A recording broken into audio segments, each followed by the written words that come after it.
Hi hello ನಮಸ್ಕಾರ. ಜ್ಯೋತಿಸ್ ವ್ಲಾಗ್ಸಿನ ಕನ್ನಡ ಚಾನಲ್ಗೆ ಸ್ವಾಗತ.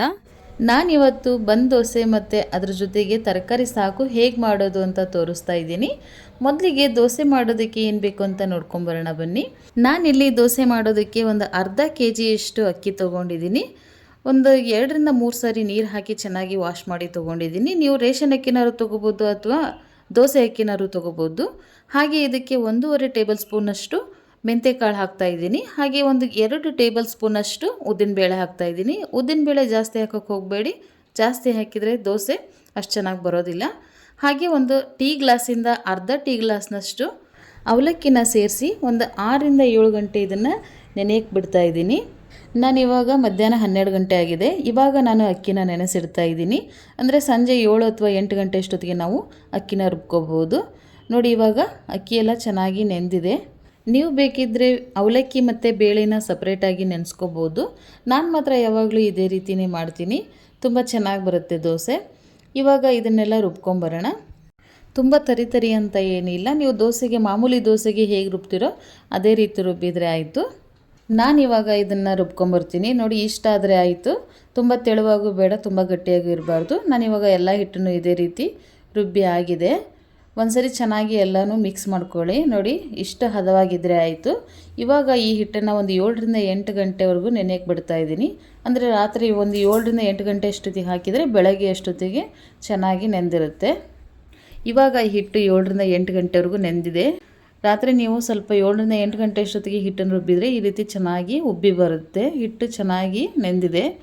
ಇವಾಗ ಇದನ್ನು ಒಂದ್ಸರಿ ಚೆನ್ನಾಗಿ ಮಿಕ್ಸ್ ಮಾಡ್ಕೊಳ್ಳಿ. ನೋಡಿ, ಇವಾಗ ಇದಕ್ಕೆ ರುಚಿಗೆ ತಕ್ಕಷ್ಟು ಉಪ್ಪು, 1 ಟೇಬಲ್ ಸ್ಪೂನಷ್ಟು ಸಕ್ಕರೆ ಹಾಕ್ತಾಯಿದ್ದೀನಿ. ಈ ರೀತಿ ಸಕ್ಕರೆ ಹಾಕೋದ್ರಿಂದ ದೋಸೆ ಕಲರ್ ಚೆನ್ನಾಗಿ ಬರುತ್ತೆ. ಹಾಗೆ 1 ಚಿಟಿಕೆಯಷ್ಟು ಅಡುಗೆ ಸೋಡಾ ಹಾಕ್ತಾಯಿದ್ದೀನಿ. ಜಾಸ್ತಿ ಹಾಕೋ ಅವಶ್ಯಕತೆ ಇಲ್ಲ, ಮೆಂತ್ಯಕಾಳು ಹಾಕಿರೋದ್ರಿಂದ ದೋಸೆ ಉಬ್ಬಿ ಬರುತ್ತೆ. ಸ್ವಲ್ಪ ಹಾಕಿದರೆ ಆಯಿತು. ಒಂದ್ಸರಿ ಚೆನ್ನಾಗಿ ಮಿಕ್ಸ್ ಮಾಡಿ. ಇವಾಗ ದೋಸೆ ಹಿಟ್ಟು ರೆಡಿಯಾಗಿದೆ. ಈ ಬಂದ್ ದೋಸೆ ಜೊತೆ ತರಕಾರಿ ಸಾಗು ತುಂಬ ಚೆನ್ನಾಗಿರುತ್ತೆ ಕಾಂಬಿನೇಷನ್. ಈ ತರಕಾರಿ ಸಾಗುನ ಹೇಗೆ ಮಾಡೋದು ಅಂತ ನೋಡ್ಕೊಂಬರೋಣ.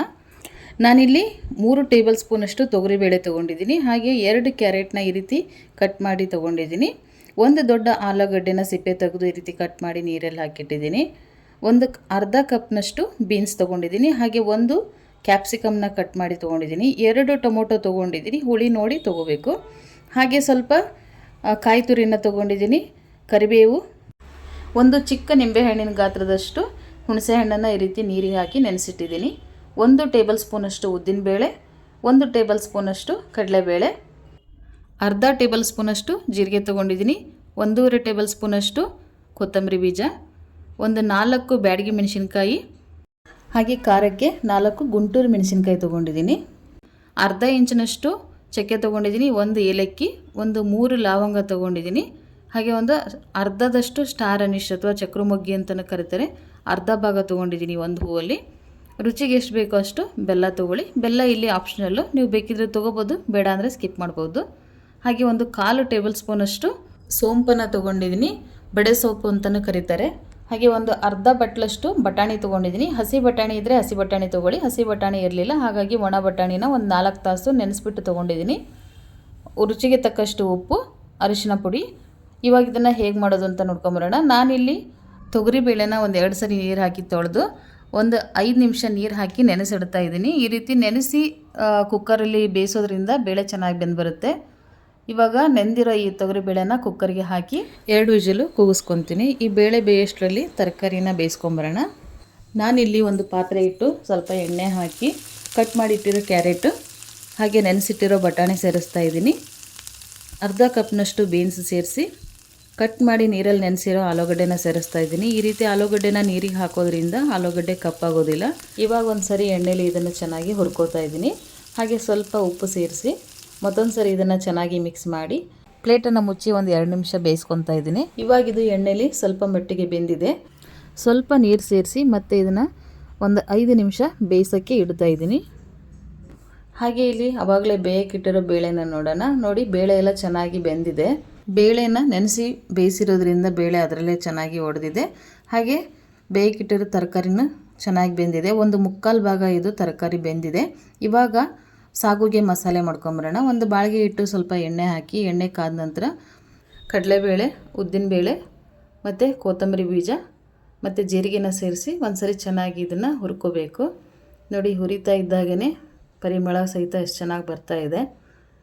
ಸ್ವಲ್ಪ ಕಲರ್ ಚೇಂಜ್ ಆಗೋವರೆಗೂ ಚೆನ್ನಾಗಿ ಹುರ್ಕೋಬೇಕು. ಇವಾಗ ಇದಕ್ಕೆ ಕಲರ್ಗೋಸ್ಕರ ಬ್ಯಾಡಗಿ ಮೆಣಸಿನ್ಕಾಯಿ ಹಾಕ್ತಾಯಿದ್ದೀನಿ, ಹಾಗೆ ಖಾರಕ್ಕೋಸ್ಕರ ಗುಂಟೂರು ಮೆಣಸಿನ್ಕಾಯಿನ ಹಾಕ್ತಾಯಿದ್ದೀನಿ.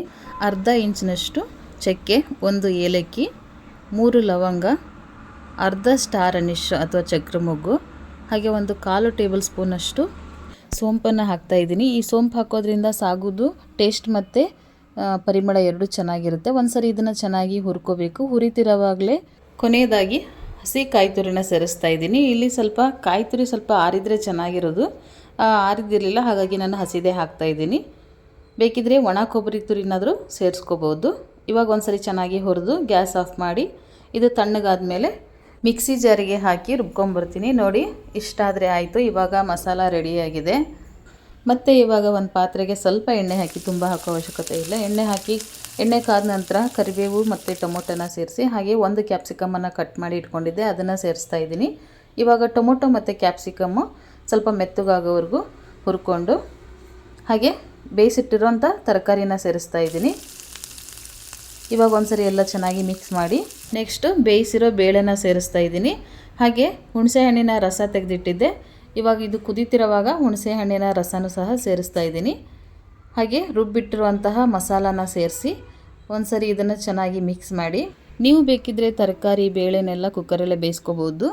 ನನಗೆ ಅದು ಇಷ್ಟ ಆಗೋದಿಲ್ಲ, ಯಾಕಂದರೆ ತರಕಾರಿ ತುಂಬ ಬೆಂದರೆ ನನಗೆ ಅಷ್ಟು ಚೆನ್ನಾಗಿ ಬರೋದಿಲ್ಲ ಅಂತಂದು ಈ ರೀತಿ ಸಪ್ರೇಟಾಗಿ ಬೇಯಿಸ್ಕೊತಾ ಇದ್ದೀನಿ. ಹಾಗೆ ಸ್ವಲ್ಪ ಅರಿಶಿನ ಪುಡಿ, ಸ್ವಲ್ಪ ಬೆಲ್ಲ ಸೇರಿಸ್ತಾ ಇದ್ದೀನಿ. ಬೆಲ್ಲ ಆಪ್ಷನಲ್ಲು, ಬೇಕಿದ್ದರೆ ಹಾಕ್ಕೊಳ್ಳಿ, ಬೇಡ ಅಂದರೆ ಸ್ಕಿಪ್ ಮಾಡ್ಬೋದು. ಹಾಗೆ ರುಚಿಗೆ ತಕ್ಕಷ್ಟು ಉಪ್ಪನ್ನು ಹಾಕ್ತಾ ಇದ್ದೀನಿ. ಸ್ವಲ್ಪ ನೋಡಿ ಹಾಕ್ಕೊಳ್ಳಿ, ಯಾಕಂದರೆ ನಾನು ಆವಾಗಲೇ ತರಕಾರಿ ಬೇಯಿಸೋವಾಗಲೇ ಸ್ವಲ್ಪ ಉಪ್ಪನ್ನು ಹಾಕಿದ್ದೆ, ಹಾಗಾಗಿ ಸ್ವಲ್ಪ ಮಾತ್ರ ಹಾಕ್ತಾ ಇದ್ದೀನಿ. ನೋಡಿ, ಇವಾಗ ಸಾಗು ಚೆನ್ನಾಗಿ ಕುದೀತಾ ಇದೆ. ಇವಾಗ ಈ ಸಾಗು ರೆಡಿಯಾಗಿದೆ. ನೋಡಿ, ಇಷ್ಟು ತೆಳುವಾಗಿದ್ದರೆ ಆಯಿತು, ತುಂಬ ಗಟ್ಟಿ ಮಾಡೋದು ಬೇಡ, ತುಂಬ ತೆಳುವಾಗೂ ಬೇಡ, ಮೀಡಿಯಮಲ್ಲಿ ಇದ್ದರೆ ಆಯಿತು. ಮತ್ತು ಈ ಸಾಗುನ ಬಂದು ದೋಸೆಗೆ ಮಾತ್ರ ಅಲ್ಲ, ಮಧ್ಯಾಹ್ನ ಚಪಾತಿಗೆ ಸಹಿತ ನೀವು ಮಾಡ್ಕೋಬೋದು. ನೋಡಿ, ಇವಾಗ ಕೊನೆಯದಾಗಿ ಕಟ್ ಮಾಡಿ ಇಟ್ಟಿರೋ ಕೊತ್ತಂಬರಿನ ಸೇರಿಸ್ತಾ ಇದ್ದೀನಿ. ಹಾಗೆ ಒಂದು ಒಗ್ಗರಣೆ ಕೊಟ್ಟರೆ ಇಲ್ಲಿ ಸಾಗು ರೆಡಿಯಾಗುತ್ತೆ. ನಾನು ಒಗ್ಗರಣೆಗೆ ಸ್ವಲ್ಪ ಎಣ್ಣೆ ಇಟ್ಟು ಜೀರಿಗೆ ಸಾಸಿವೆ ಹಾಕಿ ಕರಿಬೇವು ಮತ್ತು ಒಣ ಮೆಣಸಿನ್ಕಾಯನ್ನು ಹಾಕಿ ಒಂದ್ಸರಿ ಚೆನ್ನಾಗಿ ಇದನ್ನು ಹುರ್ಕೊತಾ ಇದ್ದೀನಿ. ಇಲ್ಲಿ ಯಾವುದೇ ಬೆಳ್ಳುಳ್ಳಿ, ಈರುಳ್ಳಿ ಮತ್ತು ಹಿಂಗನ್ನು ಬಳಸ್ತಾ ಇಲ್ಲ. ಇವಾಗ ಈ ಒಗ್ಗರಣೆ ರೆಡಿಯಾಗಿದೆ. ಇದನ್ನು ಸಾಗುಗೆ ಸೇರಿಸಿ ಒಂದು ಕುದಿ ಕುದಿಸಿದರೆ ಆಯಿತು, ಸಾಗು ರೆಡಿಯಾಗುತ್ತೆ. ನೋಡಿ, ನಾವು ಈ ಸಾಗುಗೆ ಈರುಳ್ಳಿ ಆಯಿತು, ಬೆಳ್ಳುಳ್ಳಿ ಆಯಿತು ಅಥವಾ ಶುಂಠಿನಾಯಿತು ಯಾವುದನ್ನು ಸೇರಿಸಿಲ್ಲ, ಆದರೂ ಸಹ ತುಂಬ ಚೆನ್ನಾಗಿರುತ್ತೆ ಸಾಗು. ಒಂದ್ಸರಿ ಟ್ರೈ ಮಾಡಿ. ನೋಡಿ, ಇವಾಗ ಕುದೀತಾ ಇದೆ ಸಾಗು. ಇವಾಗ ಈ ಸಾಗು ಇಲ್ಲಿ ರೆಡಿಯಾಗಿದೆ. ಇವಾಗ ಬಂದು ದೋಸೆ ಹೇಗೆ ಮಾಡೋದು ಅಂತ ನೋಡ್ಕೊಂಬರೋಣ. ನಾನು ಆವಾಗಲೇ ಇದಕ್ಕೆ ಉಪ್ಪು, ಸೋಡಾ ಮತ್ತು ಸಕ್ಕರೆನ ಸೇರಿಸಿ ಮಿಕ್ಸ್ ಮಾಡಿ ಇಟ್ಟಿದ್ದೆ. ನೋಡಿ, ಹಿಟ್ಟು ಕೂಡ ಎಷ್ಟು ಚೆನ್ನಾಗಿ ಉಬ್ಬಿ ಬಂದಿದೆ. ಇವಾಗ ದೋಸೆ ತವ ಇಟ್ಟು ಅದಕ್ಕೆ ನಾನು ಸ್ವಲ್ಪ ಬೆಣ್ಣೆನ ಹಚ್ತಾ ಇದ್ದೀನಿ. ನೀವು ಬೇಕಿದ್ರೆ ಎಣ್ಣೆ ಕೂಡ ಹಾಕ್ಬೋದು, ನಾನಿಲ್ಲಿ ಬೆಣ್ಣೆನ ಯೂಸ್ ಮಾಡ್ತಾ ಇದ್ದೀನಿ. ಹಾಗೆ 1.5 ಸೌಟ್ನಷ್ಟು ಹಿಟ್ಟನ್ನು ಹಾಕಿ ಸ್ವಲ್ಪನೇ ಸ್ಪ್ರೆಡ್ ಮಾಡಿದರೆ ಆಯಿತು. ನೋಡಿ, ಎಷ್ಟು ಚೆನ್ನಾಗಿ ಬಬಲ್ಸ್ ಬರ್ತಾ ಇದೆ. ಇವಾಗ ಒಂದು ಪ್ಲೇಟನ್ನು ಮುಚ್ಚಿ ಒಂದು 30 ಸೆಕೆಂಡು ಬೇಯಿಸ್ಕೋಬೇಕು. ಹಾಗೆ ಗ್ಯಾಸ್ನ ಸ್ವಲ್ಪ ಮೀಡಿಯಮ್ ಫ್ಲೇಮಲ್ಲಿ ಇಡಿ. ಇವಾಗ ಇದನ್ನು ತಿರುಗಿಸಿ ಹಾಕಿ ಇನ್ನೊಂದು ಸೈಡು ಬೇಯಿಸ್ಕೊತೀನಿ. ನೋಡಿ, ದೋಸೆ ಕಲರು ಎಷ್ಟು ಚೆನ್ನಾಗಿ ಬಂದಿದೆ. ಸ್ವಲ್ಪ ಸಕ್ಕರೆ ಹಾಕೋದ್ರಿಂದ ದೋಸೆ ಕಲರ್ ಈ ರೀತಿ ಬರುತ್ತೆ. ಹಾಗೆ ನಾನು ತವಾಗೆ ಬೆಣ್ಣೆನ ಹಚ್ಚಿದ್ದೆ, ಹಾಗಾಗಿ ದೋಸೆ ಸಹ ಅಂಟ್ಕೊಳ್ಳೋದಿಲ್ಲ. ನೋಡಿ, ಈಸಿಯಾಗಿ ಕೈಲೇನೆ ನೀವು ದೋಸೆನ ತೆಗಿಬೋದು. ಹಾಗೆ ನಾನು ದೋಸೆ ಮೇಲ್ಗಡೆ ಸಹಿತ ಬೆಣ್ಣೆನ ಹಚ್ತಾ ಇದ್ದೀನಿ. ನೀವು ಬೇಕಿದ್ರೆ ಎಣ್ಣೆ ಕೂಡ ಯೂಸ್ ಮಾಡ್ಬೋದು. ನಾನು ಸೆಟ್ ದೋಸೆ ಆಗಿರಲಿ, ಬಂದ್ ದೋಸೆ ಆಗಿರಲಿ ಬೆಣ್ಣೆನ ಯೂಸ್ ಮಾಡ್ತೀನಿ. ಈ ಬೆಣ್ಣೆ ಕೂಡ ಮನೆಯಲ್ಲೇ ಮಾಡಿರೋದು. ನೋಡಿ, ಇವಾಗ ದೋಸೆನ 2 ಸೈಡು ಈ ರೀತಿ ಬೇಯಿಸಿದ್ರೆ ಆಯಿತು. ಹಾಗೆ ಈ ರೀತಿ ಬೆಣ್ಣೆನ ಹಾಕಿ ದೋಸೆ ಮಾಡೋದ್ರಿಂದ ಮೇಲ್ಗಡೆ ಕ್ರಿಸ್ಪಿಯಾಗಿ ಒಳಗಡೆ ಸ್ಮೂತಾಗಿ ದೋಸೆ ತುಂಬ ಚೆನ್ನಾಗಿ ಬರುತ್ತೆ. ನೋಡಿ, ಇವಾಗ ಈ ದೋಸೆ ರೆಡಿಯಾಗಿದೆ. ನಾನು ಇನ್ನೊಂದು ದೋಸೆನ ಹಾಕಿ ತೋರಿಸ್ತಾ ಇದ್ದೀನಿ. ನಾನಿಲ್ಲಿ ತವಾಗೆ ಯಾವುದೇ ಬೆಣ್ಣೆ ಆಗಲಿ ಎಣ್ಣೆ ಆಗಲಿ ಹಚ್ತಾ ಇಲ್ಲ, ಯಾಕಂದರೆ ಆವಾಗಲೇ ಬೆಣ್ಣೆ ಹಾಕಿದ್ವಲ್ವ, ಅದೇ ಬೆಣ್ಣೆ ಅಂಶ ಈ ತವ ಮೇಲೆ ಇರುತ್ತೆ. ಹಾಗಾಗಿ ಮತ್ತೆ ಹಚ್ಚೋ ಅವಶ್ಯಕತೆ ಇರೋದಿಲ್ಲ. ನಾನು ಎಲ್ಲ ದೋಸೆನೂ ಇದೇ ರೀತಿ ಮಾಡ್ಕೊತೀನಿ. ನೋಡಿ, ದೋಸೆ ಎಷ್ಟು ಚೆನ್ನಾಗಿ ಬಬಲ್ಸ್ ಬಂದಿದೆ, ಹಾಗೆ ಎಷ್ಟು ಚೆನ್ನಾಗಿ ಕಲರ್ ಕೂಡ ಬಂದಿದೆ. ನೋಡಿ, ಎಷ್ಟು ಚೆನ್ನಾಗಿ ಉಬ್ಬಿ ಬಂದಿದೆ. ನೀವು ಸ್ವಲ್ಪ ಹಿಟ್ಟನ್ನು ದಪ್ಪ ಬೇಕು ಅಂದರೆ, ಇನ್ನೂ ದಪ್ಪ ಬೇಕು ಅಂದರೆ ಹಿಟ್ಟನ್ನು ಸಹಿತ ಸ್ವಲ್ಪ ಜಾಸ್ತಿ ಹಾಕ್ಕೋಬೋದು. ನಾನಿಲ್ಲಿ 1.5 ಸೌಟ್ನಷ್ಟು ಮಾತ್ರ ಹಾಕ್ತಾ ಇದ್ದೀನಿ. ನೋಡಿ, ಇವಾಗ ಈ ದೋಸೆನೂ ರೆಡಿ ಆಯಿತು. ಇದೇ ಹಿಟ್ಟಿಂದ ಸೆಟ್ ದೋಸೆ ಕೂಡ ಮಾಡ್ಕೋಬೋದು. ತವಾ ಮೇಲೆ ಹಿಟ್ಟನ್ನು ಹಾಕಿ ಚಿಕ್ಕದಾಗಿ ಕಟ್ ಮಾಡಿರೋ ಈರುಳ್ಳಿ, ಕರಿಬೇವು, ಕೊತ್ತಂಬರಿ ಮತ್ತು ಮೆಣಸಿನ್ಕಾಯಿಯನ್ನು ಹಾಕಿ ದೋಸೆ ಮಾಡಿಕೊಂಡ್ರೆ ಸೆಟ್ ದೋಸೆ ರೆಡಿಯಾಗುತ್ತೆ. ನೋಡಿ, ಇವಾಗ ದೋಸೆ ಕೂಡ ರೆಡಿಯಾಗಿದೆ, ಸಾಗುನು ರೆಡಿಯಾಗಿದೆ. ಹಾಗೆ ನಾನಿಲ್ಲಿ ಕಾಯಿ ಚಟ್ನಿ ಕೂಡ ಮಾಡ್ಕೊಂಡಿದ್ದೀನಿ.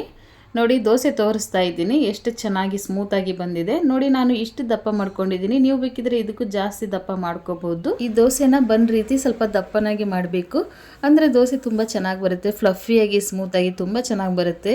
ನೀವು ಕೂಡ ಈ ದೋಸೆ ಹಾಗೂ ಸಾಗು ರೆಸಿಪಿನ ಟ್ರೈ ಮಾಡಿದ್ಮೇಲೆ ಹೇಗೆ ಬಂತು ಅಂತ ಕಮೆಂಟ್ ಮಾಡಿ, ಲೈಕ್ ಮಾಡಿ, ಶೇರ್ ಮಾಡಿ, ನನ್ನ ಚಾನಲ್ನ ಸಬ್ಸ್ಕ್ರೈಬ್ ಮಾಡ್ಕೊಂಡು ನೋಡಿ ಅಂತ ಹೇಳ್ತಾ ನಾಳೆ ಮತ್ತೊಂದು ರೆಸಿಪಿ ಜೊತೆಗೆ ಸಿಗ್ತೀನಿ. ಅಲ್ಲಿವರೆಗೂ ಸರ್ವೇ ಜನ ಸುಖಿನೋ ಭವಂತು, ಅನ್ನದಾತೋ ಸುಖೀ ಭವ. Thank you.